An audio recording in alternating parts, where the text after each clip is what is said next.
dia a todos mais uma vez.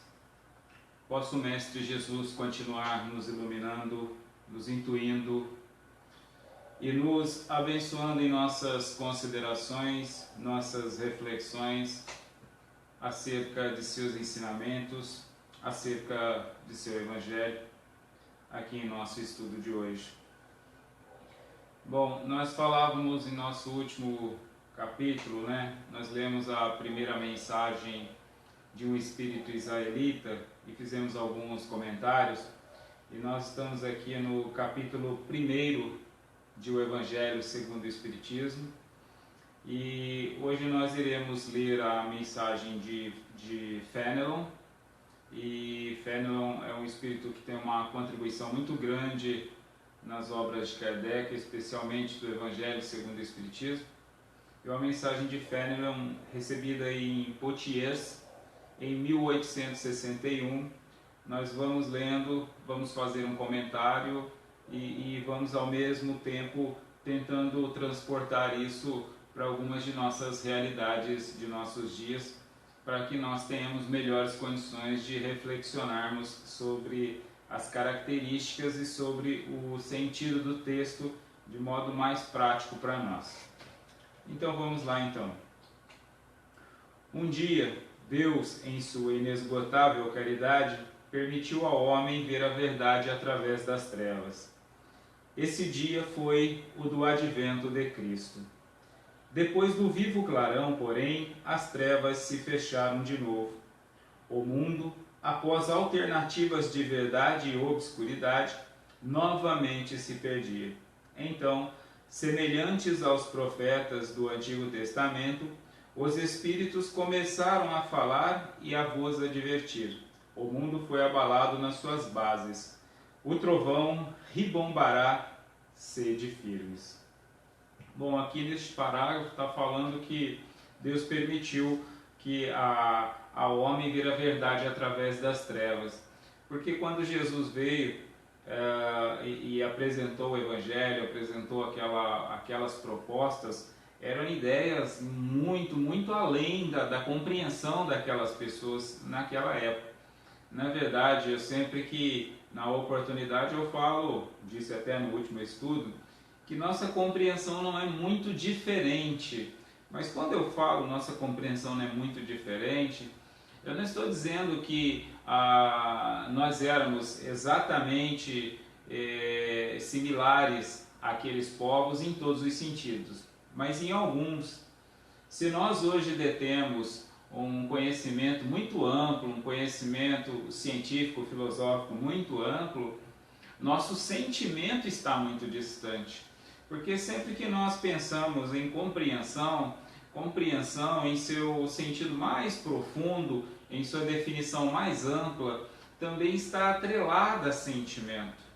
Porque aquela compreensão intelectual vazia, sem o sentimento, ela é uma compreensão que não é muito fiel à realidade. Ela é uma compreensão que não possui uma leitura muito próxima da realidade. Porque a compreensão mais aprofundada das coisas demanda também o sentimento. E aqui é claro que sentimento estou colocando numa definição mais filosófica, não apenas numa questão extrasensorial, uma questão sensorial material, mas sim numa questão mais ligada à sensibilidade, mais ligada à perspicácia do indivíduo, na percepção do indivíduo. Então é nesse sentido que eu coloco a similaridade, ou seja, se nós hoje possuímos recursos científicos, filosóficos muito amplos para interpretar, inclusive linguísticos, inclusive por conta da tecnologia, o confronto de textos, enfim, nós temos recursos gigantescos para interpretar as coisas, textos, métodos de comparação, teorias acadêmicas, científicas, enfim, nós temos um arcabouço gigante para compreender uma ideia. Agora, quando eu coloco em relação à similaridade, eu transporto, de certo modo, principalmente pela questão do sentimento, por aquela questão associada ao sentimento da realidade. E aqui eu já vou fazer uma outra observação, tentando não divagar muito, mas só para nós entendermos uma ideia que também é muito importante em nosso estudo, até porque eu já fiz algum comentário sobre isso em outros estudos. Sempre que nós falamos, né, eu, por exemplo, falando aqui, alguém poderia, mais um fanático, mais um crente, mais um, né? Ou seja, esta interpretação superficial das coisas. Primeiro que cada um sempre é cada um. Por mais que ele se encontre em um conjunto, faça parte de um grupo, que a característica predominante daquele grupo até pode de fato ter uma característica, diríamos, mais fanática ou mais dogmática ou coisa do tipo, o fato é que isto é uma impressão coletiva, ou seja, cada indivíduo é cada indivíduo. Você pode ter um indivíduo dentro de uma doutrina, de uma filosofia, de uma ideologia, de uma religião, seja lá o que for o grupo que forma de pensamento possui um grupo, você pode ter um indivíduo lá que entenda muitas coisas, que compreenda muitas coisas, inclusive compreenda as defecções daquela ideologia, compreenda os vacilos, até mesmo as não procedências daquela ideologia, mas ele é consciente lá dentro, ele é consciente fazendo parte daquele grupo, ele está ali consciente do que ele quer fazer ali, do que ele se propôs a fazer ali. Em contrapartida, nós temos indivíduos que fazem parte de grupos que detêm um conhecimento muito amplo, muito mais próximo da verdade, muito mais consolidado em fatos, mas ele próprio indivíduo não entende nada daquilo. Ele próprio indivíduo fala de coisa que ele próprio não tem o sentimento do que ele está falando, ele não tem a noção muito clara, muito precisa, muito profunda daquelas coisas que ele próprio está falando. Por isso que eu digo que isso é muito individual. E ter essa perspicácia, esta sensibilidade de não fazer, de não rotular qualquer pessoa, qualquer ideia, qualquer ideologia, é uma característica de compreensão mais aprofundada, é uma característica disso que nós estamos falando, de percepção mais aprofundada, né? Então é nesse sentido aqui que eu estou observando, ou seja, quando Jesus trouxe a verdade, aquilo era muito, aquelas ideias eram muito amplas, muito além da compreensão daquele povo. Nós não estamos muito diferentes, mas eu estou pegando no tocante ao sentimento, tá? Ou seja, do mesmo modo que muitos achavam que Jesus falava era um monte de balela, muita gente hoje acha que muita gente está falando balela, muitas pessoas estão falando balelas, mas o que eu estou dizendo aqui é para que tenhamos atenção em cada coisinha que nós ouvimos, em cada ideia que nos é apresentada, independentemente da quantidade de pessoas que abraçam ou não abraçam aquela ideia. Disse o sábio Gandhi que as verdades não consistem do número de que nelas creem. Ou seja, não é porque tem um monte de gente dizendo uma coisa que esta coisa proceda, que esta coisa seja a verdade. E é nesse sentido que nós temos que tomar um certo cuidado. Porque se nós estamos numa situação coletiva, num quadro social, e temos uma ideia predominante, a lógica nos diz que é esta ideia predominante quem possui maior responsabilidade perante o quadro social coletivo. E é nesse sentido, então, que nós devemos ter um pouco mais de perspicácia. Se nós temos um coletivo que está, digamos, como disse Dr. Augusto Cury, estamos numa sociedade doente, significa que todos os preceitos predominantes, todas as ideias coletivas, todas as posturas coletivas predominantes são posturas doentes. São posturas que nos geram doenças. Então é nesse sentido aqui que eu faço esta observação, porque o texto de Fenelon tem uma característica similar a textos de escrituras, de livros sagrados, né? E como eu sempre digo, eu não quero fazer papel de religioso, de líder religioso, nem sou líder religioso, também não sou religioso no sentido, na acepção comum da palavra, e sim o estudante, como eu disse aqui, né? Desde o nosso primeiro estudo. E dentro de meu propósito de estudante do Evangelho, nós estamos aqui buscando compreender de maneira mais ampla possível o que o Evangelho nos apresenta. Porque nós já compreendemos que o Evangelho é a luz. E nós estamos em cada estudo percebendo isso. Eu até coloquei outro dia como nós sermos o hardware e o Evangelho ser o SO, o sistema operacional deste hardware. Todas as outras ideias são programas com funções específicas, mas o Evangelho é a plataforma base mestra para que todos os outros demais programas funcionem com sentido, com procedência, com objetivo. Mas se não tiver o Evangelho como base mestra, tudo se perde.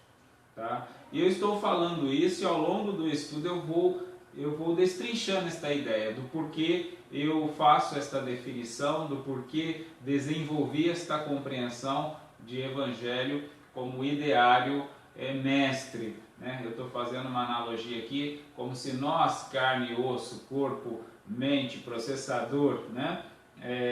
Mente inteligente como hardware. Mas o ideário o evangélico é o software. O ideário evangélico é aquilo que faz com que tudo funcione devidamente, tudo funcione de modo que deva funcionar, tudo em conformidade com os objetivos da própria existência desta máquina, vamos dizer assim, do modo que eu estou colocando. Ok?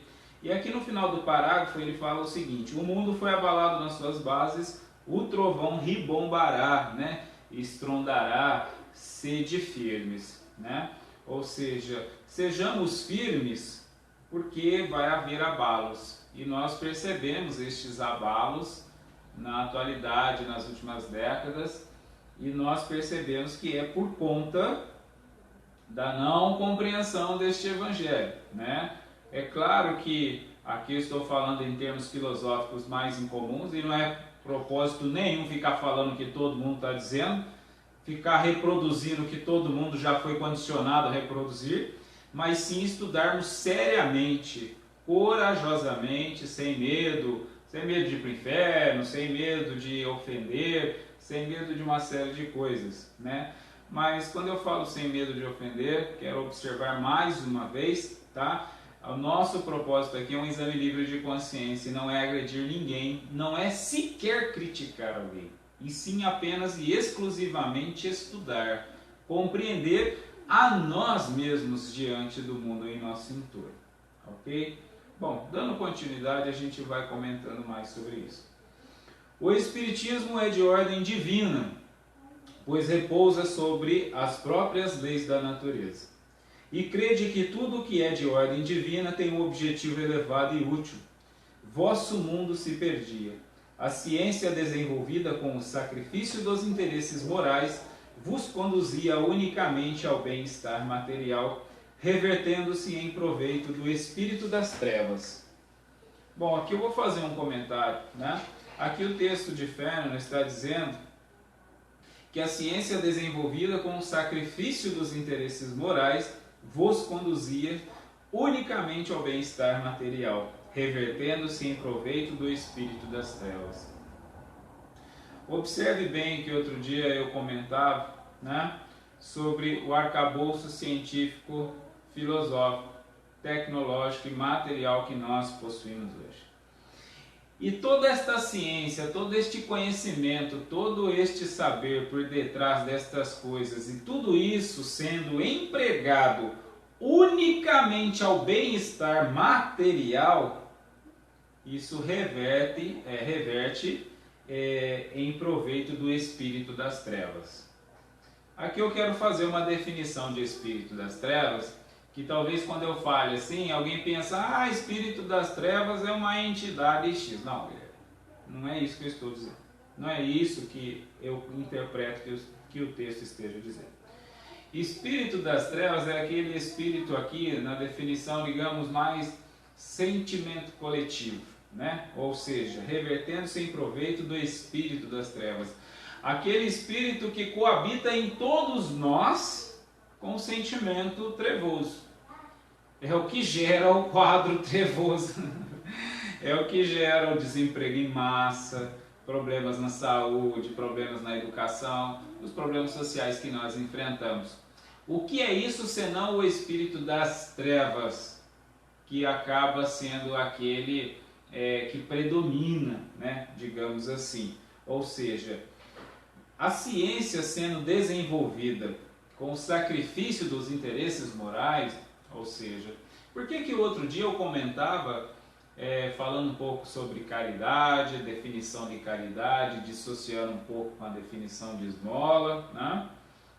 Eu falava sobre há 3.300 anos, era uma gigante caridade, digamos assim, eu doar uma vestimenta porque não tinha fábrica, não tinha loja, né? Hoje tem qualquer esquina. E eu dizia que com o apertar de botão nós produzíamos muitas coisas, né? Muitos produtos. Ou seja, a ciência, quando ela não é utilizada, o conhecimento, tudo que nós já desenvolvemos no campo da automação, no campo da farmacologia, no campo dos saberes que nós utilizamos para empreendermos no nosso regime, que atualmente é um regime de modo que vai em busca do capital, que vai em busca da produção do capital, quando nós pegamos todo este saber e empreendemos com este interesse do capital, não que o capital a princípio seja um problema, mas sim a distribuição dos resultados deste capital é que é onde nós começamos a observar o problema, né? Porque aí nós temos muitas coisas, muitas produções, muitos saberes e o resultado final disso sendo destinado a uma, duas, meia dúzia de pessoas. Claro, força de expressão, né? O que eu quero dizer é que é conduzido a uma minoria. E isso é a característica base do Evangelho, quando ele nos alerta sobre o orgulho e o egoísmo, né? Em outras palavras, o que seria o amontoar? O tentar acumular resultados. Seria egoísmo, né? A não divisão, né? A não busca, a não vista para a coletividade, assim vista para a individualidade. Isto é egoísmo, né? Então é isso que o texto está dizendo aqui. A ciência foi desenvolvida com o sacrifício dos interesses morais, que conduz unicamente ao bem-estar material.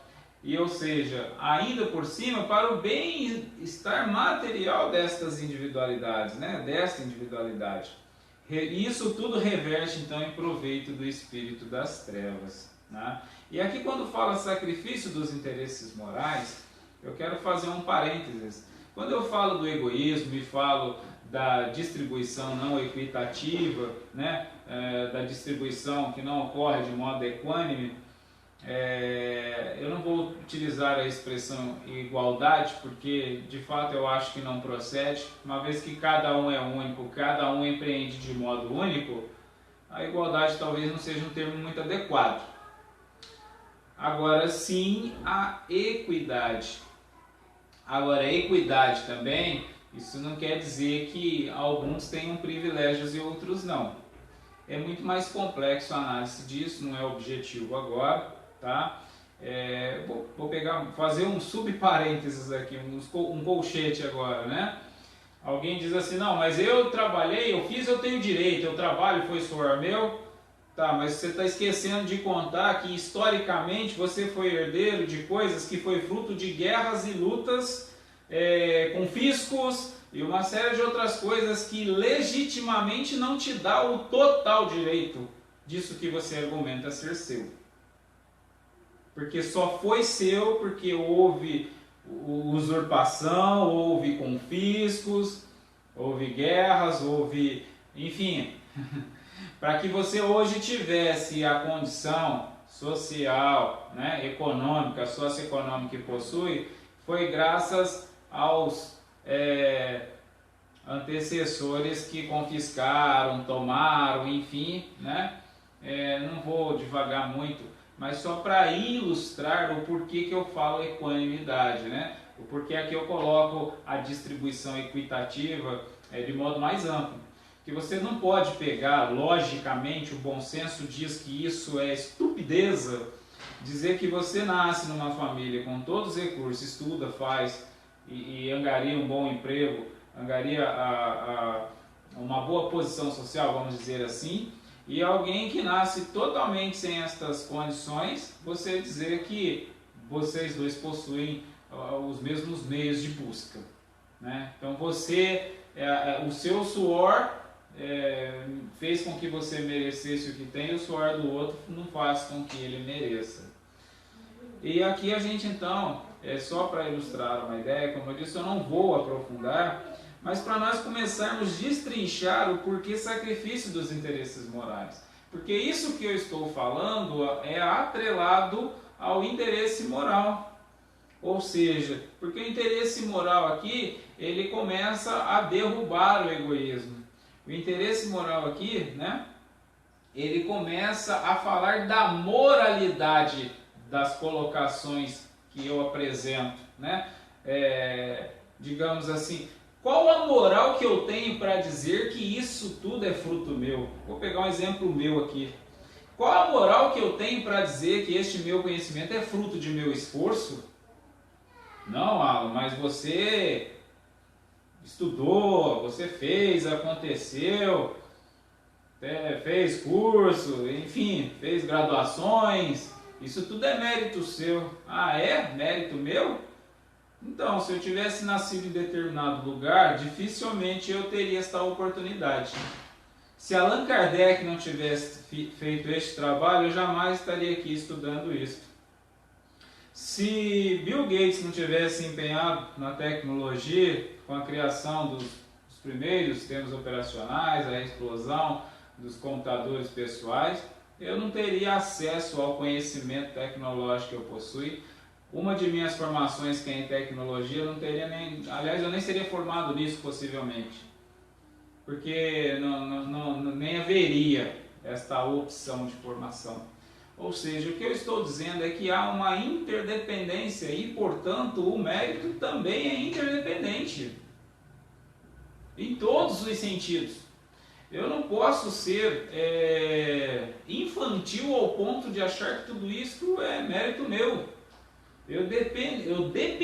Nós dependemos todos nós constantemente de esforços de outras pessoas. Como eu já falava aqui em outros estudos, eu estou aqui utilizando a tecnologia, sendo gravado, filmado, graças a inventos, graças àqueles que estão trabalhando na usina de energia elétrica, que faz com que esta energia elétrica chegue até aqui, né? Os meios de comunicações, as vias de comunicações que nós... Enfim, eu poderia listar aqui N coisas. O que eu estou dizendo é que naturalmente há uma interdependência de todas as coisas, e isto é lei natural. E é por isso que todos nós sofremos as consequências de uma sociedade. Porque também estamos ligados, interdependentemente, ligados constantemente. Então aquelas decisões que são tomadas em outros lugares impactuam imediatamente aqui em mim. Observe que aqui talvez eu esteja divagando filosoficamente. Mas neste momento eu não estou divagando filosoficamente. Eu estou expondo claramente uma ideia muito pouco compreendida. Porque é comum nós ouvirmos as pessoas dizerem que são donas do mérito delas. Tanto que nós temos as festas de formatura. Todo mundo vai e coloca a sua beca, leva o seu canudo, eu venci, né? Alguns até têm um pouquinho mais ou um pouquinho menos de visão restrita e faz um agradecimento. Eu agradeço minha mãe, o meu pai, eu agradeço meus professores, né? Às vezes alguns têm um pouquinho mais de noção da realidade e estende o agradecimento. Eu me observo até um muito lindo que eu vi de uma moça que levou uma enxada, até muito emocionante. Levou uma enxada na formatura porque foi através da enxada dos pais que ela conseguiu a tua formação. E de fato foi através da enxada dos pais. Mas também foi, como ela mesma percebeu, né, de esforços de professores, de esforços de colegas, enfim.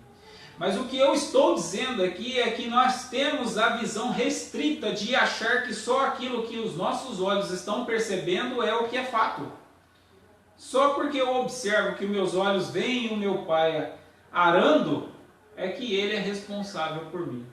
É claro que diretamente ele é mais responsável, mas o mundo não se resume a isso. Se ele está lá arando aquela terra, graças a combatentes, graças a muitos que morreram pelas disputas de terras que culminaram em dado momento a oportunidade para ele arar aquela terra. E assim funcionam todas as coisas. A interdependência é completa em relação a tudo e a todos. E nossa tendência de enxergar de modo restrito as coisas é o que nos dá uma visão equivocada. E quanto mais restrita, mais egoísta esta visão, mais individualizada, mais distante da realidade ela é. Então eu não estou divagando, eu estou só ilustrando uma ideia, porque tudo que nós colocamos, nós temos a impressão de que as coisas não têm solução. E nós então criamos uma falsa esperança que alguém irá fazer um milagre, que alguém irá fazer alguma coisa. Quer dizer, aqui eu coloco falsa esperança no sentido de que nós jamais devemos esquecer que tudo está em nossas mãos, de todos nós. Temos sim o auxílio da espiritualidade superior em todas as coisas. Mas observe bem, auxílio jamais farão por nós. A espiritualidade superior jamais tomará nosso livre-arbítrio, tomará as decisões por nós e para que nós tenhamos as melhores consequências. É por isso que você tem uma criança que sofre, é vítima de uma situação social e acaba sendo assassinada. Porque dentro de um contexto de coletividade, coisas estão deixando de fazer. Nós estamos deixando de fazer. Coisas nós estamos fazendo e nós não deveríamos fazer. E às vezes as religiões, as filosofias colocam de modo, digamos, Deus não quer, isso é moralista, isso é o diabo, isso é o raio que parta. Mas o fato é que tudo há uma interdependência, tudo há uma relação e toda ação gera uma reação. Nós gostamos de olhar a lei de ação e reação de modo isolado. Alguém faz uma coisa e a gente fica, agora vai acontecer uma coisa por causa daquela coisa que ele fez. Aquela ação daquele indivíduo vai ter uma reação e a gente fica esperando e não acontece. Por que não acontece? Né? Muitas vezes não, né? Deus tarda, mas não fala. Não, Deus não tarda, não. Deus age imediatamente, simultaneamente. Ou seja, a lei de ação e reação é presente. O meu destino é o que eu sinto e penso. Nós estamos exatamente do modo que a nossa sociedade se encontra, porque nós somos exatamente o que a sociedade é. Todas as nossas problemáticas sociais são exatamente o que nós somos. Só que a gente gosta de transferir a responsabilidade. Nós adoramos nos eximir das responsabilidades. É o político, é o fulano, é o bandido, é o marginal, eu sou o santo. Todos nós somos santos. Todos nós não temos, tudo que nós fazemos é absolutamente perfeito. Como eu já falava outras vezes, algumas vezes nós até dissemos, né?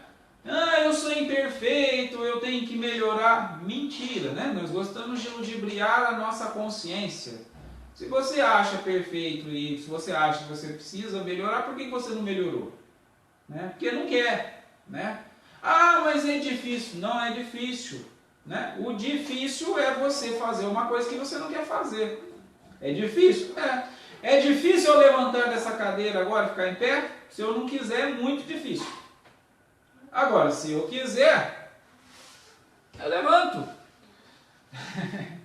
Tudo é decisão, né? Bom, eu não vou aprofundar muito, que aqui eu estou entrando numa questão filosófica mais ampla, mas só para nós começarmos a perceber que, como eu também já disse por vezes, nosso propósito aqui não é ficar lendo, você precisa ser bonzinho, nós precisamos ser menos egoísta. Eu não vou ser infantil, como eu já disse por vezes, no terceiro milênio isso não dá mais, tá? Com todo respeito a tudo e a todos, entendo a necessidade de muitos que ainda devam continuar fazendo isso, mas não é o meu propósito. Depois de tudo que eu busquei, depois de tudo que eu procurei, depois do que o universo me colocou, não é o meu papel. Eu não estou, depois de um técnico em tecnologia, eu não estou, depois de entender toda esta dinâmica, a qual me fora apresentada, para poder ficar reproduzindo os mesmos equívocos dos séculos passados. E eu não diria nem reproduzir apenas equívocos, porque muitos foram os acertos.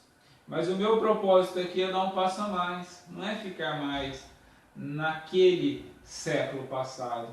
Não é mais ficar reapresentando aquelas ideias que já não devem mais se fazer. Bom, dando continuidade aqui no texto então. Vós o sabeis, cristãos, o coração e o amor devem marchar unidos à ciência. Aqui eu vou fazer um pequeno parênteses, embora para mim isso pareça assim completamente lógico, para mim é quase uma aberração alguém compreender que isso aqui não proceda, mas vamos destrinchar um pouco essa ideia, porque ainda existe a incompreensão muito predominante de que razão é algo dissociado de emoção, que ciência é algo dissociado das coisas de Deus, né? Enfim, então vamos destrinchar um pouco aqui. Vós o sabeis, cristãos, o coração e o amor devem marchar unidos à ciência. O coração, né? E o amor, ou seja, o sentimento, coração, sentimento do ser humano, e o amor, que é uma coisa que não tem nada a ver com paixão, né? E o amor devem marchar unidos à ciência. Porque a ciência, o que é a ciência? Né? Como eu já falei por vezes, é aquilo que analisa, estuda e qualifica o seu objeto de estudo. Ciência não é ideologia materialista, tá? O uso que tem se feito do que a ciência tem desenvolvido, como o texto mesmo falava aqui nas linhas acima, né, tem sido unicamente utilizado para o bem-estar material, né? Então, mas a ciência ela não é materialista. Nós, coletivamente falando, estamos fazendo um uso materialista do que a ciência tem nos oferecido, né? Mas que a ciência aqui, o texto está dizendo, Férmio está dizendo, que o coração e o amor devem marchar unidos à ciência, né? Ou seja, nós temos que pegar todo este conhecimento científico e colocá-lo a serviço do sentimento e do amor. E quando eu falo aqui ciência, vocês observam que nós começamos então a atrelá-lo com o que eu falava das questões sociais, ou seja, o conhecimento científico, sociológico também deve estar em função do amor, em uso do coração. Quando eu falava agora há pouco sobre egoísmo, eu não falava de moralismo, eu estou falando de ciência.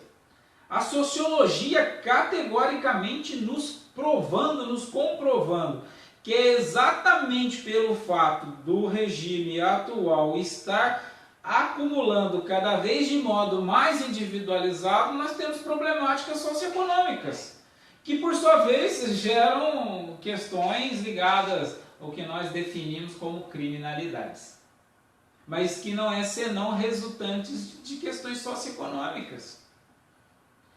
Ô Alain, mas o bandido, ele é malvado? Não, nenhum ser humano inteligente, nenhum ser humano em sã inteligência, né? Só se ele fosse quase animalizado, com algum distúrbio mental, intelecto ou cognitivo gravíssimo, salvo estes casos, que aí está muito próximo de um comportamento animal.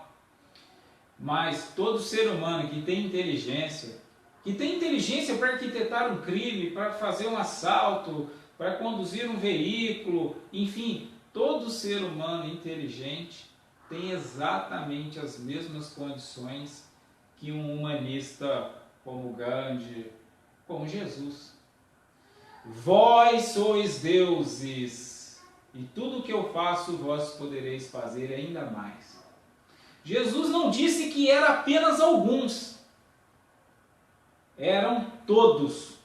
Todos somos deuses.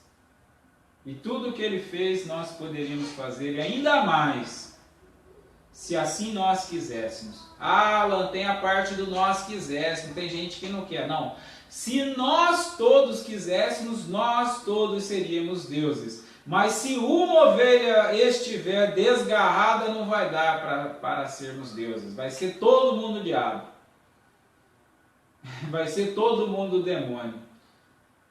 Porque deixamos, a partir do momento que nós desconsiderarmos um só indivíduo no planeta, no mundo, no universo, não seremos os deuses. Porque o Deus é aquele que contempla a tudo e a todos.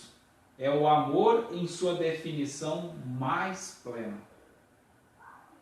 É isso, é isso. Né? Ou seja, uma vez que o ser humano tem a oportunidade, ele em sã consciência, quem em sã consciência, transportando uma ilustração mais simples, qualquer ser humano inteligente, antes de nascer, vamos imaginar um quadro. Antes de nascer, o que você gostaria de ser? Um médico ou um assaltante? Quem responderia que quer ser um assaltante? Ninguém. A partir do momento que há a opção de escolha, todos nós naturalmente buscamos o melhor. Aliás, por que o assaltante é assaltante? Porque ele quer o melhor. Ele é assaltante porque ele quer o dinheiro para ele ter uma vida melhor. Ou seja, naturalmente todos nós buscamos o melhor para nós. Mas as circunstâncias das quais nós nos encontramos faz com que eu perceba a leitura do que é melhor diferenciada de outros. Porque se eu nasço numa família abastada e eu tenho a opção de escolher entre ser médico ou advogado, e eu nasço numa família da qual a minha opção é ser aviãozinho ou ser sei lá o que, é questão de opção.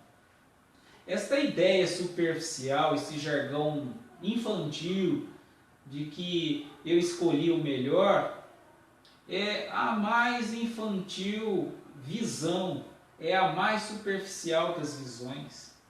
Como assim você escolheu o melhor? Vou colocar você lá no meio do Estado Islâmico e vamos ver quais serão as suas decisões melhores. Ou seja, não estou criticando o Estado Islâmico. O que eu estou dizendo é que dentro daquele sistema, daquela cultura, daquela sociedade, as escolhas já são definidas.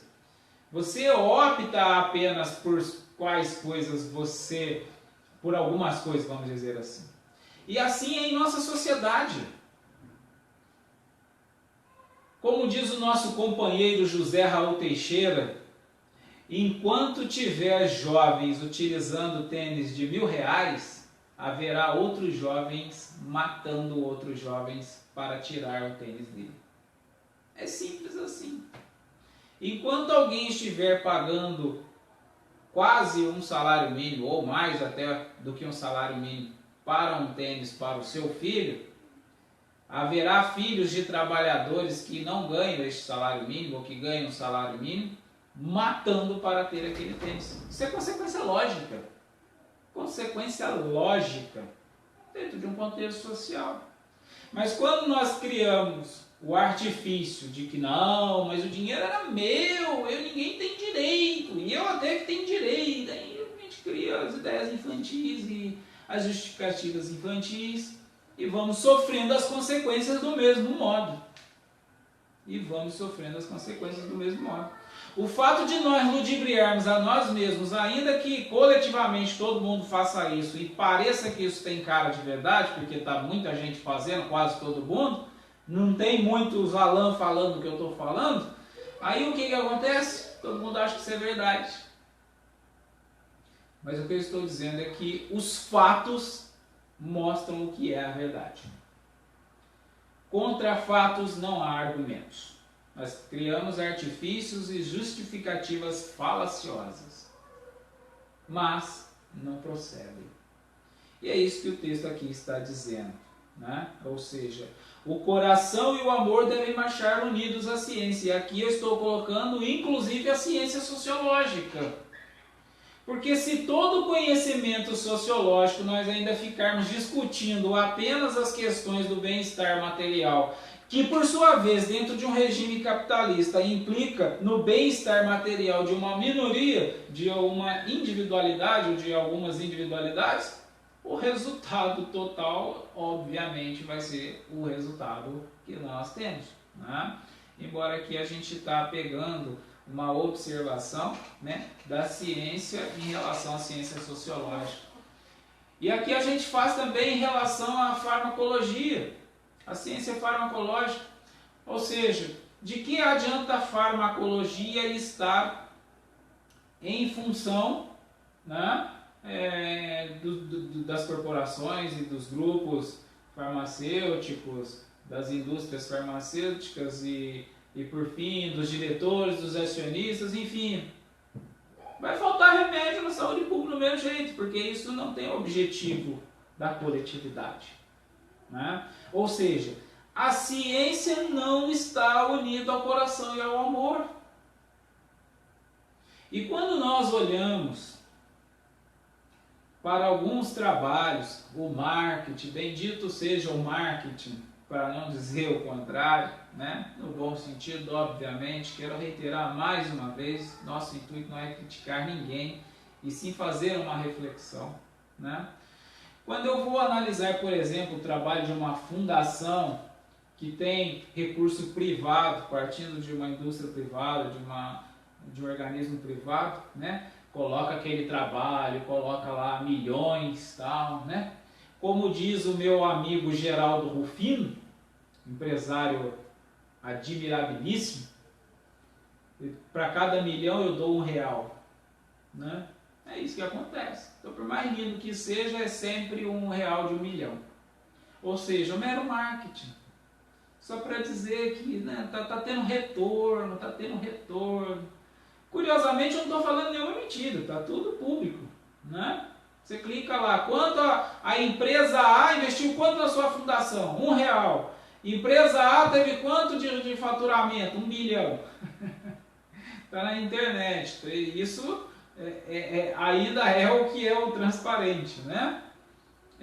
Fora o que muitas vezes, até porque tem muitas empresas idôneas, e aqui eu estou falando idônea, mas dentro do contexto social, né?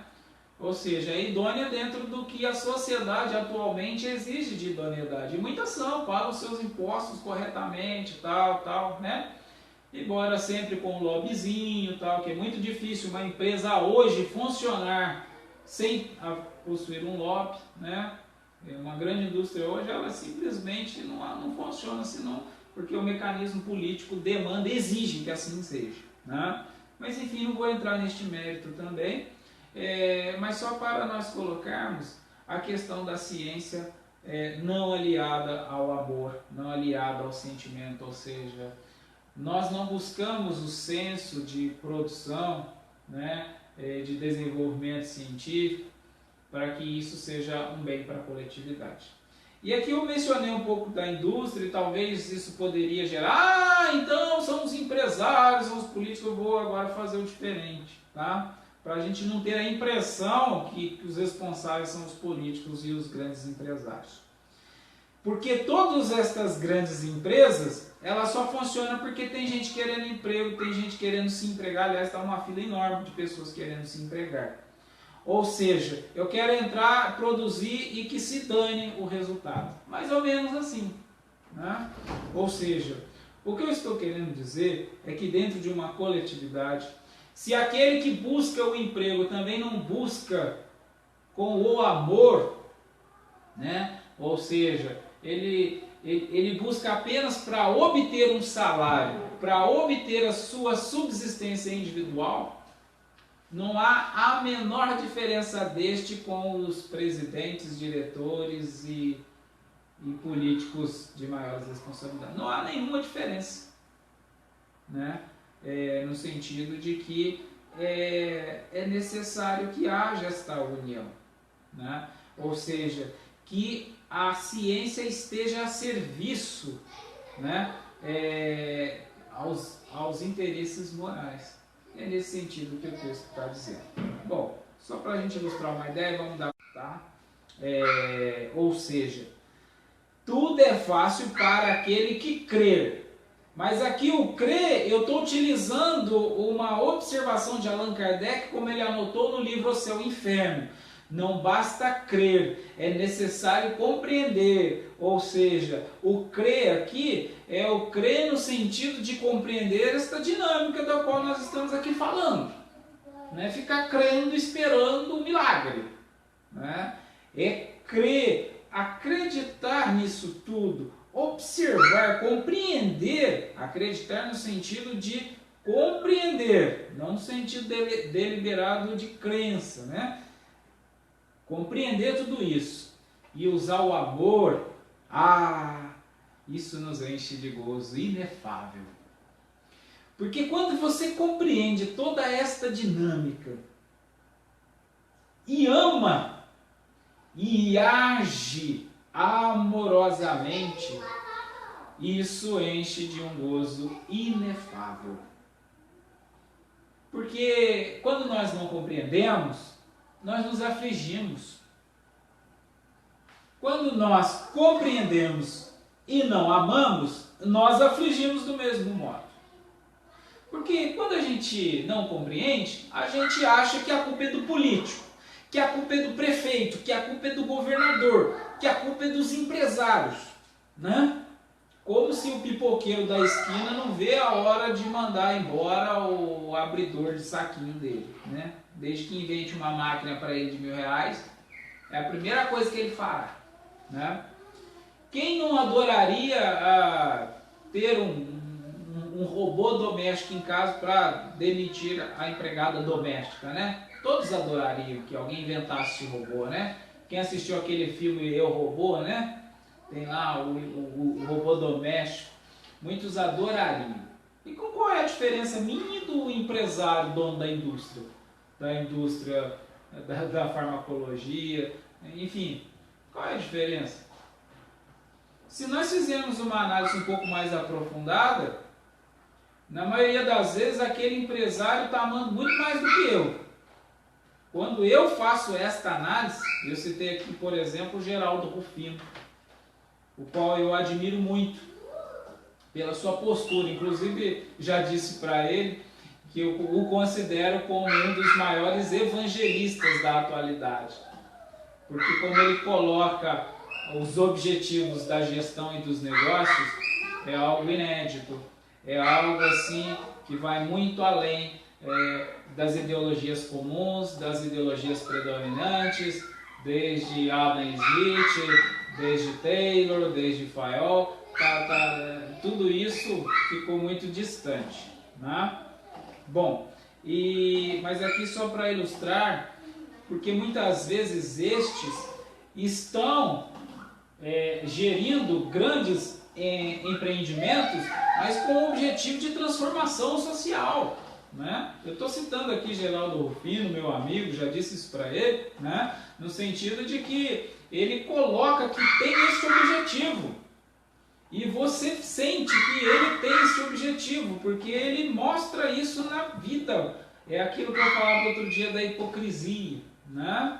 O alinhamento da fala com as atitudes é o que define a nossa não hipocrisia, né? Ou seja, quanto mais proximidade de nossa fala com nossas atitudes, mais distantes nós estamos da hipocrisia, né? E é nesse sentido, então, que eu estou colocando, ou seja, agora, muitas vezes, qual o papel do empregado? Ele quer que o mundo exploda, ele só quer o salário dele. Se vai perturbar o meio ambiente, se ele está ganhando muito e isso vai faltar em outro setor, ele quer só que aumento, ele só quer aumento, e eu quero aumento, ou seja, como se dinheiro chovesse, como se aonde acreditasse não debitasse. Sempre quando acredita em algum lugar debita. Sempre quanto mais eu tiver, alguém menos tem. Isso é lógica, é matemática, é aritmética formal, né? Sempre. Isso é ciência, não é isso que a matemática nos mostra? Né? Então, são os fatos. Bom, mas aqui eu quero fazer a observação, né? Voltai para o Mestre que vos quer salvar. Cristãos, voltai para o Mestre que vos quer salvar. Tudo é fácil para aquele que compreende e que ama. O amor o enche de gozo inefável. Pois, como eu falava, a partir do momento que nós compreendemos a dinâmica da qual nós estamos inseridos e nós assumimos uma atitude,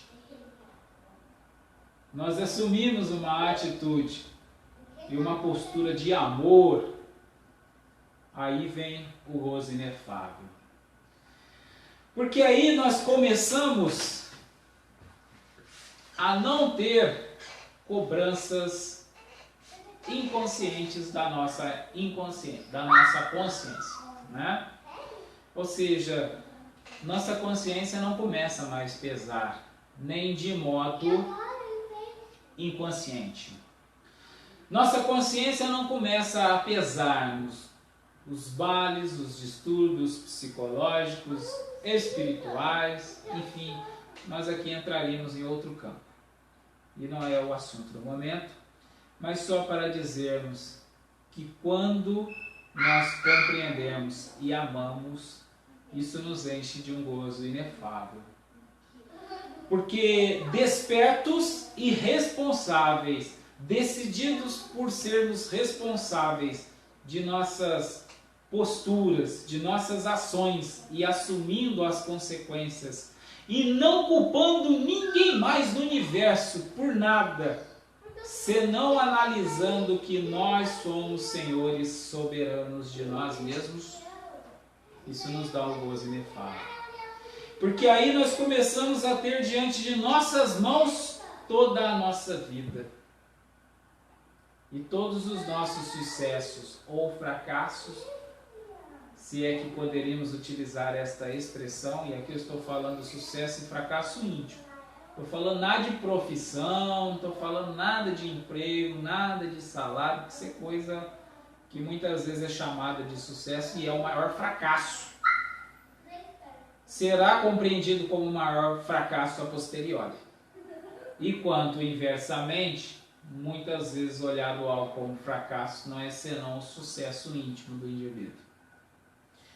isso nos dá um gozo inefável, porque nós compreendemos a nossa soberania diante de nós mesmos e assumimos uma postura. Como diz o companheiro Haroldo Dutra Dias, ser espírita é sermos decididos, é decidir por sermos responsáveis por nossas próprias vidas. E ser comandante da própria vida nos enche de um gozo inefável. Porque você assume o controle de tudo. Porque você assume o controle das suas emoções. Você assume o controle da sua psicologia. Você assume o controle dos seus sentimentos. Você assume o controle de seu processo de aprendizagem. Portanto, deixa de ser alienado. Deixa de estar aprisionado. E isso nos dá um gozo inefável. Continuando então, o texto. Sim, meus filhos, o mundo está abalado. Os bons espíritos vô-lo dizem sempre. Curvai-vos sobre o sopro precursor da tempestade, para não serdes derrubados. Olha o que está dizendo aqui, né? Fedro está dizendo, sim, meus filhos, o mundo está abalado. Os bons espíritos vô-lo dizem sempre. Curvai-vos sob o sopro precursor da tempestade, para não serdes derrubados. Ou seja, se nós não nos curvarmos perante o sopro precursor da tempestade, nós seremos derrubados. Se nós não nos curvarmos diante dos fatos, nós seremos derrubados pelos fatos. Se nós não nos curvarmos para os impositivos da lei de progresso, da lei maior, seremos derrubados pela própria lei. E aqui está dizendo sobre a tempestade. E eu estou associando a lei porque a tempestade não é senão uma resultante das leis naturais. A tempestade não é senão resultantes de ações das quais levaram a essa tempestade. Ou seja, a lei de ação e reação. Então eu devo me curvar. Eu devo buscar reconhecer a necessidade de curvar-me para que eu não seja derrubado. Ou seja, preste bem atenção, curve-se, vá além, perceba bem a necessidade de curvar-se, perceba a necessidade de desconstruir os seus conceitos, perceba a necessidade de reestruturar-se psicologicamente, de reestruturar-se ideologicamente. Coloque tudo isso em análise, porque senão será derrubado. É o que o texto está nos dizendo. Quero dizer, preparai-vos e não vos assemelhais às virgens loucas, que foram apanhadas desprevenidas à chegada do esposo. Ou seja, curva-se para que você não seja apanhado desprevenido. Para que você não venha sofrer uma dor intensa depois. Porque você não se curvou para os fatos. Se negou, quis manter aprisionado. E quando os fatos se impuseram a você, desprevenidamente, você foi apanhado. E isso não é nada bom.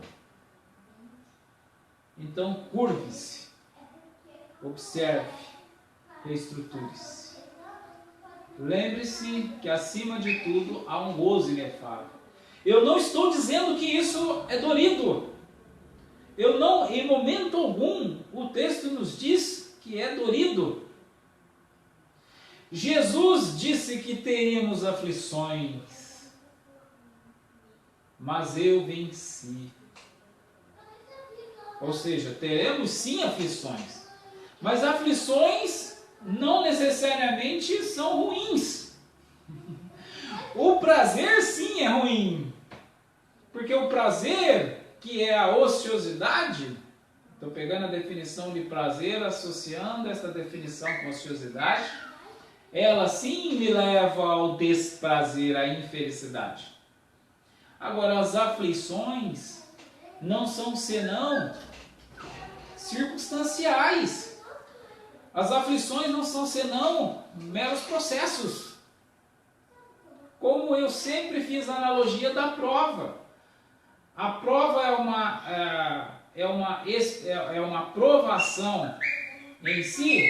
Sim, a prova é uma provação em si. Ela é ruim, ela é boa? Nenhuma das duas coisas. Primeiro que a provação é um elemento de promoção. A provação é o que me promoverá. Agora, ela ser ruim ou boa dependerá do quanto eu estudei para enfrentá-la. Dependerá do quanto eu me preparei para enfrentá-la. Porque se eu muito bem me preparei, eu faço aquela prova alegremente, corajosamente. Porque eu me preparei. Eu sei que eu aprovarei-me. Eu sei que eu promoverei-me. Então, a aflição da prova pode me ser alegremente. A aflição de enfrentar uma prova pode ser ruim se eu não estudei, se eu não me preparei, se eu fui pego desprevenido, de surpresa. Aí a prova será ruim, mas a aflição da provação, de uma provação da qual eu estou preparado, pode ser alegre, pode ser boa. Observe bem o que o texto nos diz. É aí que vem, quando o amor é colocado à frente de tudo, vem o gozo inefável. Como diz um provérbio, num amor verdadeiramente sentido, existe um prazer oculto que os incultos jamais compreenderão. Ou seja, é necessário vislumbrar, é necessário estar, não dá para definir verbalmente, só em termos de sentimento. E não estou falando nada associado com paixão. Continuando. A revolução que se prepara é mais moral do que material. Os grandes espíritos mensageiros divinos insuflam a fé para que todos vós, obreiros esclarecidos e ardentes, façais ouvir vossa humilde voz. A revolução que se prepara é mais moral do que material. Nós ainda em pleno terceiro milênio estamos fortemente acreditando nas revoluções materiais. Homens, proteste, revolucionem, tomem o sistema com picareta e machado. Né? Ainda temos essa ideia ainda, né? Mas a revolução que se prepara, que é preparada pela espiritualidade superior, ela é mais moral do que material. Até porque a revolução tecnológica de material já fez tudo o que precisava. Tudo que nós precisávamos em termos de materialidade, a revolução tecnológica já fez tudo. Já temos tudo materialmente falando. Já temos tudo. O que ainda não conseguimos é por conta da moral que não tivemos. Né? O que falta ainda para completar, para complementar, se houver a revolução moral, já conclui. Né? Mas em termos materiais, nossa revolução ela é muito ampla. A revolução tecnológica, que tem como marco inicial os anos a partir de 1980, né? Nós temos a partir daí então muitas transformações.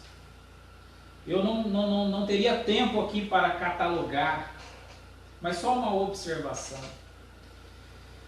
Se nós, há alguns séculos atrás, para formarmos enciclopédias maravilhosas como a Britânica Barça, que eu tive o prazer de ler algumas coisas, que eu tive o prazer de tê-la inclusive, aliás digital, graças ao mundo digital, né? Se antes eram enciclopédias que dependiam de enciclopedistas como Diderot, Voltaire e algumas figuras renomadas, hoje nós temos projetos de enciclopédias mundiais, né? Vou pegar, é muito conhecida, mas ninguém conhece por detrás a revolução histórica e tecnológica por detrás disso, né? É o Wikipedia, né? É uma enciclopédia que é formada por todos os enciclopedistas do mundo. É um mecanismo tão fantástico que qualquer pessoa pode ser um enciclopedista, desde que o seu contributo seja o melhor do mundo. Né? É mais ou menos assim. Ou seja, a coisa é desenvolvida de tal modo que se um Diderot hoje ou um Voltaire criasse um artigo e um Zé numa cidade do interior desenvolvesse mais aquela ideia ou aquele artigo, ele se sobreporia, né? Porque o projeto Wikipédia é um projeto de desenvolvimento enciclopédico conjunto, num sistema que nós chamamos, no mundo da tecnologia,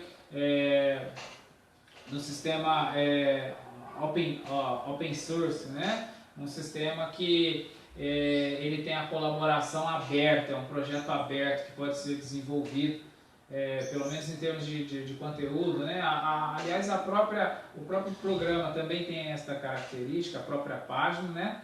Mas eu estou pegando mais o aspecto dos conteúdos, né? Qualquer pessoa pode entrar, criar um conteúdo. Este conteúdo ele é avaliado por pessoas que angariaram, digamos, mais classificação dentro da enciclopédia, os revisores, os editores, enfim, né? Estou aqui só ilustrando a enciclopédia, né? Como a revolução tecnológica transformou por completo, de modo exponencialíssimo, o desenvolvimento das ideias. O que eu estou falando aqui são coisas que muito poucos estão compreendendo. Que a gente tem a tecnologia na mão das mais avançadas e não temos a menor noção do desenvolvimento, do potencial destas coisas. E aqui eu estou observando isso. Tá? Eu peguei aqui só a enciclopédia. Porque nesta enciclopédia, por exemplo, nós vamos analisar alguns artigos, por exemplo, a partir das mesas girantes, o desenvolvimento das mesas girantes, que por sua vez passaram por experimentos no mundo acadêmico mundial, que por sua vez nós chegamos ao que hoje é chamado de efeito ideomotor, né? Ou seja, nós temos tudo reunido, tudo desenvolvido, tudo que tem de mais avançado nas teorias e nos experimentos associados à mesa girante e a conclusão final mundial destes experimentos, que na atualidade consensualmente está definido como efeito ideomotor, não desclassificando nada do que Allan Kardec disse.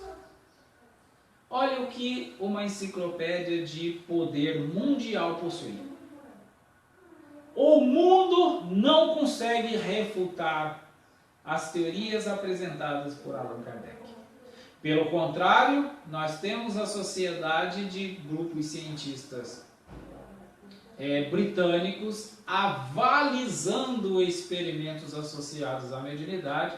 Quem procurar na enciclopédia Wikipedia vai encontrar o relatório de Skoll. Estou mencionando aqui o relatório de Skoll, emitido pela Sociedade de Pesquisas Científicas. Enfim, eu não vou aprofundar, mas só para ilustrar, né? Só para ilustrar aqui o potencial, né?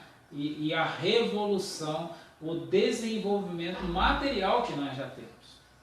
Eu estou pegando a enciclopédia aqui, ilustrei aqui, mas só para mostrar a nossa potencialidade em termos materiais. Nós temos projetos, ONGs de impressões em 3D, que eu aqui na minha cidade, eu imprimo uma prótese em 3D de um projeto que está sendo desenvolvido em outro país, né? Quer dizer, o nosso poder material é grande, é incomensurável, né? Mas necessita-se da moral para que toda esta potencialidade se faça de modo eficiente. De que adianta eu ter um smartphone que tenha capacidade, tem milhares de vezes mais capacidade que a primeira nave espacial que pousou na Lua em 1969 com Neil Armstrong? Que adianta eu ter um smartphone com centenas de vezes, milhares de vezes mais potência de processamento, se isso é usado para eu disseminar uma tragédia, por exemplo? Antes eu fosse à Lua com isso, né? Enfim, o que eu estou observando aqui é que o nosso potencial tecnológico, material é gigante, tá? Falo isso porque eu mencionei aqui sobre minha formação em tecnologia, e uma das coisas que eu me interessava no curso era pela filosofia da ciência e da tecnologia. Inclusive tem um livro intitulado com este título, de Edson Regis Moraes, Filosofia da Ciência e da Tecnologia, colocando em reflexão para nós o sentido da tecnologia, o sentido filosófico do desenvolvimento tecnológico. Que eu recentemente assisti uma palestra de um PhD em TI e confesso a vocês que fiquei muito surpreso, altamente surpreso. Compreendo que este profissional ele estava a serviço de um propósito que faz parte de um contexto social, mas que em suma alguém com conhecimento gigante sobre tecnologia, sobre os mecanismos de tecnologia, em termos de desenvolvimento de programas, de sistemas, de inteligência artificial. E em suma, em outras palavras, ele estava dizendo: vamos tentar se tornar um ser humano para dar o enter e acabar o mundo? Né? Ou seja, ele falava tanto de um propósito de evolução tecnológica, de evolução do técnico em sua desenvoltura com os sistemas, em lidar com os sistemas, com os recursos, com o desenvolvimento da inteligência artificial do próprio sistema, né? O próprio sistema se tornando mais autoeficiente, autodesenvolvedor, né?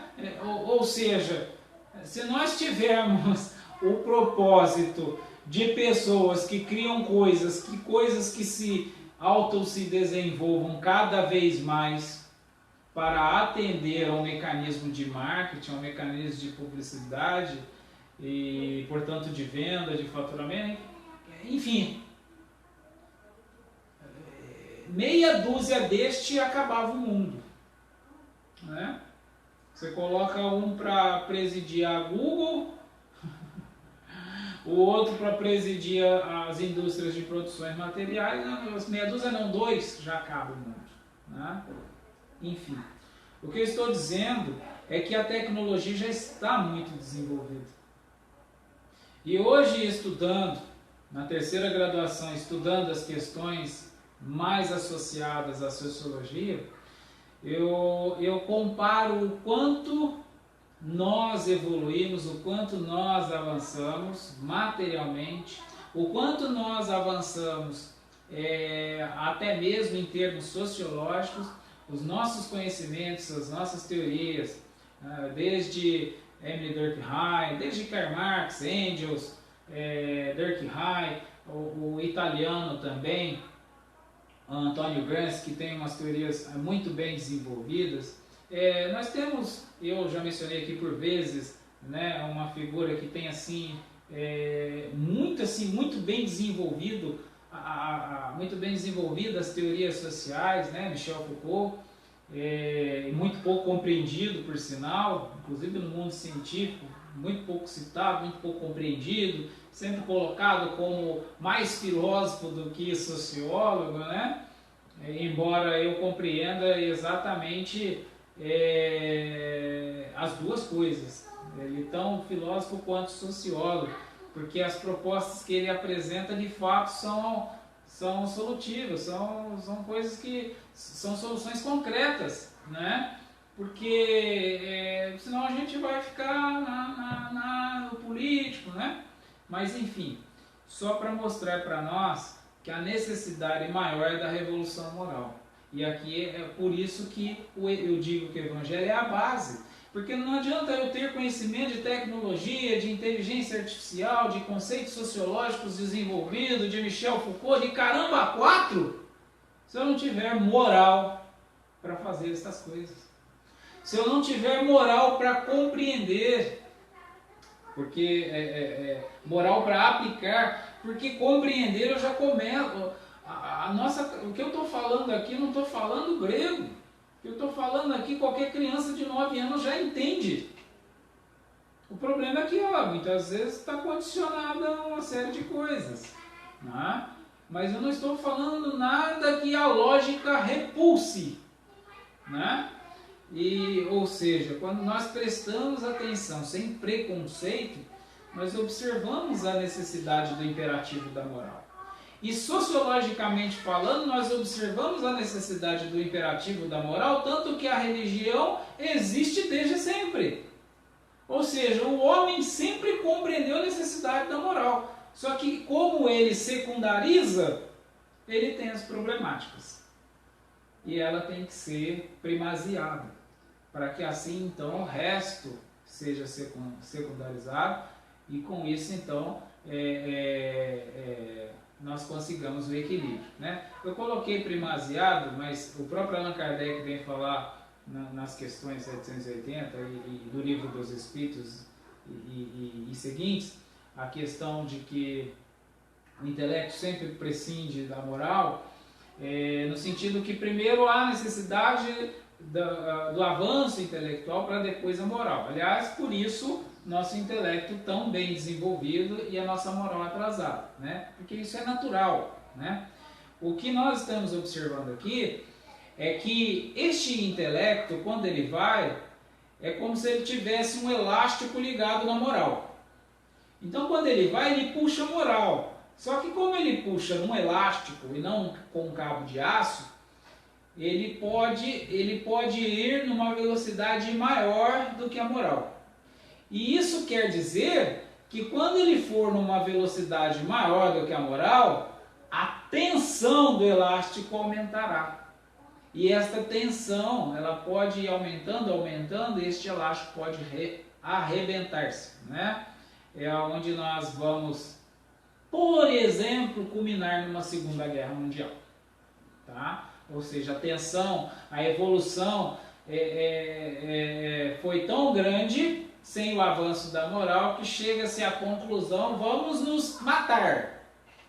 E aí alguém toma algumas pessoas tomam essas decisões, se matam, aí quando vê, alguém percebe que nós vamos acabar com o planeta e vamos voltar para trás, vamos buscar negociar. Aí nasce a ONU, né? Em 1945, em meados de novembro de 1945, nasce a ONU, né? Vamos conversar, calma, não é assim não, né? Então é neste sentido que, embora o intelecto prescinda da moral, existe um elástico, ou seja, é inteligente eu fazer com que a moral evolua junto com o intelectual, com o conhecimento intelectual, né? Com o conhecimento na definição mais de intelecto. Porque conhecimento tem uma definição bastante filosófica, porque pode estar associado ao sentimento e aí, portanto, associado à sabedoria. E aqui eu estou colocando o conhecimento em termos mais intelectualizados, né? Por isso eu falei da tecnologia. É uma expressão, uma ilustração bem clara, assim, bem próxima da realidade da definição de desenvolvimento intelectual. Ou seja, é fantástico você imaginar o funcionamento de um processador, como eu disse, é uma de minhas formações em tecnologia, e quando eu olho para uma máquina, para um computador, para os mecanismos de transmissão de dados, é maravilhoso compreender toda essa dinâmica, todo este desenvolvimento, todo este potencial, toda essa capacidade da tecnologia, né? Mas a serviço do que essas coisas, né? Então, é essa aqui a questão. Bom, continuando aqui então, só para a gente dar uma continuidade aqui e encerrar, né? Os grandes espíritos, mensageiros divinos, insuflam a fé para que todos vós, obreiros esclarecidos e ardentes, façais ouvir vossa humilde voz. Ou seja, cada um tem, por isso que eu sempre digo que não precisamos esperar as grandes expressões de nossa sociedade tomar decisões por nós. Cada um de nós temos o mesmo potencial, nós somos deuses. Cada um de nós temos capacidade de fazer nossa voz ser ouvida. Ah, mas eu não queria falar no Planalto, para a rede de televisão. Bobagem. Ah, no YouTube? Não precisa. Pode ser, mas não precisa. Comece a falar para a primeira pessoa que está ao seu lado. Aliás, comece a falar primeiramente para si mesmo. Comece a falar para você mesmo. E aqui eu estou falando falar no sentido atitude, postura. Não estou falando voz, tá? Não estou falando palavras. O mundo já tem muitas palavras. Como disse Francisco de Assis aos teus adeptos, aos teus companheiros, ide pregai. Se precisar, use palavras. Né? Ou seja, faça ouvir sua voz. Se precisar, use palavras. Porque vós sois o grão de areia, mas sem os grãos de areia não haveria montanhas. Ou seja, cada um de nós é importante. Cada um de nós possui um contributo que sem este contributo nada seria igual. Como disse Madre Teresa, o que eu faço é uma gota diante de um oceano, mas o oceano seria menor sem esta gota. Assim, portanto, que estas palavras, nós somos pequenos, não tenha sentido para vós. A cada um a sua missão, a cada um o seu trabalho. O trabalho aqui não estou falando de marxismo, não estou falando de emprego, estou falando de tudo, de trabalho em todos os sentidos, de esforço, de trabalho no sentido de esforço, do que nós empreendemos perante a vida. A formiga não constrói o seu formigueiro e animalzinhos insignificantes não formam continentes. A nova cruzada começou. Apóstolos da paz universal e não da guerra, modernos São Bernardos. Olhai para a frente e marchai. A lei dos mundos é a lei do progresso. Ou seja, a nova cruzada começou. Apóstolos da paz universal e não da guerra. A nova cruzada que começa faz de todo ser humano um apóstolo. Porque o convite do apostolado que Jesus nos apresenta é para todos, não é só para 12. Não é só para alguns que eventualmente foram intitulados como maiores conhecedores das ideias de Jesus. Pode até ser que eles possam possuir mais informações acerca da vida de Jesus. Isso pode acontecer. Mas isso não faz dele um apóstolo da paz universal. Porque, como nós falávamos anteriormente, é o sentimento que define o verdadeiro conhecimento. Então, os apóstolos da paz universal podem ser cada um de nós. E não da guerra. São os modernos São Bernardos. Olhai para a frente e marchai. A lei dos mundos é a lei do progresso. Progridamos. Nos desvencilhemos dos velhos modelos medievais, senão milenares que nós ainda persistimos. Assumamos de vez o apostolado e não deleguemos aos outros estes apostolados.